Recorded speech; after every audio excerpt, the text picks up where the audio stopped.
Welcome back to another video. In today's video we're going to be looking at the Dacia Hipster, the concept car, and this is the newest car that Dacia is going to offer. It is a concept car, so it depends on how much it is going to become a reality. But let's quickly look at design because we don't have much time. But you can see in the front we get very simplistic design. You just get that front squared off design. You get basically nothing in the inside. You can see the cables there on the right side as well, all the little pixels and everything that's connected to the lights basically. Starkle design here in the front looks quite nice. Starkle design on the side and here on the side and the front as well. Let's take a quicker look here on the side because, like I said, we just don't have any time here. We get some pretty cool looking tires in my opinion with very off-road design.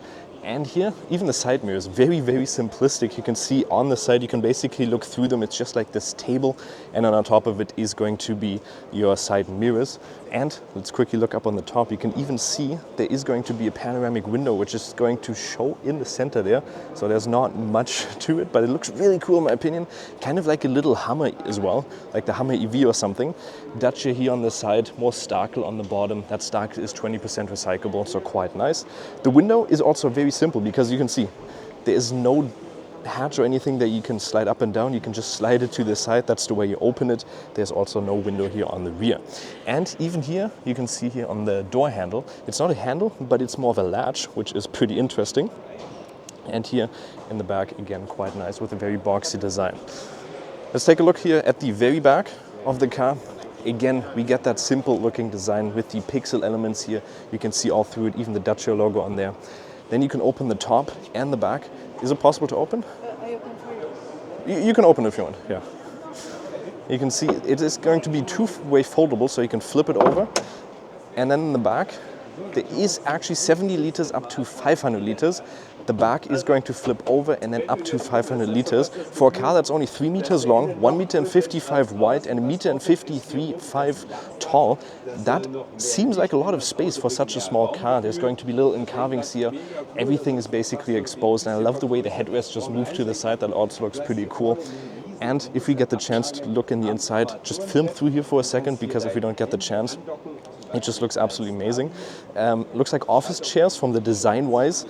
And in my opinion, just very comfortable looking as well, and looks a lot more than 3 meters of length. The car is also kind of a special car because people in Germany, for instance, at the age of 16, you're allowed to drive up to 45 kilometers an hour, and the car is weighing in below 800 kilograms. And then it can also be upgraded up to, or not upgraded, but allowed up to 90 kilometers an hour. And supposedly the range, there was a picture shown 75%, 180 kilometers or 175 kilometers. So we'll see how real that actually is. Before we take a look at the inside, let's talk a little bit more about the facts. So Dacia claims it's ultra affordable, ultra essential. That's the idea behind this car. It's around 20% lighter than the Dacia Spring and is designed for everyday use in the city, suburbs, or also on country roads. After all, Dacia says 94% of drivers cover less than 40 kilometers a day. The car aims to cut the CO2 footprint over the full life cycle by half compared to today's leading EVs. And there's a couple ways they have done that, with, for instance, with the simple headlights with a very friendly yet serious expression. The rear headlights placed behind the rear glass. No extra glass housing is, for instance, needed. There's also just one paint color with just 3 painted parts, the front panel and the door entry elements. And the side protection is made out of a Starkle material, which is 20% recycled. And in the inside, the car doesn't pretend to be luxurious. Instead, it celebrates simplicity. The first impression is almost futuristic in its honesty, blocky shapes, exposed surfaces, and recycled materials everywhere. The design language is constant with the exterior, a box on wheels, and the cabin follows the same essential approach.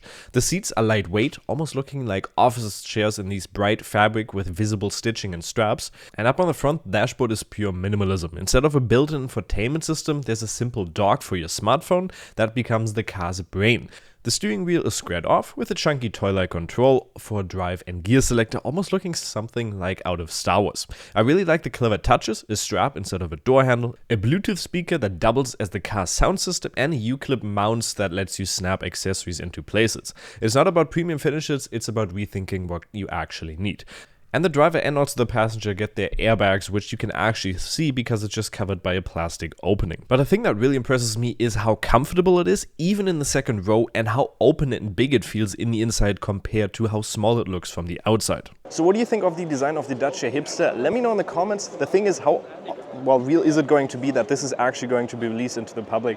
Let me know in the comments. Make sure to like, subscribe. We'll see you next time. Bye-bye.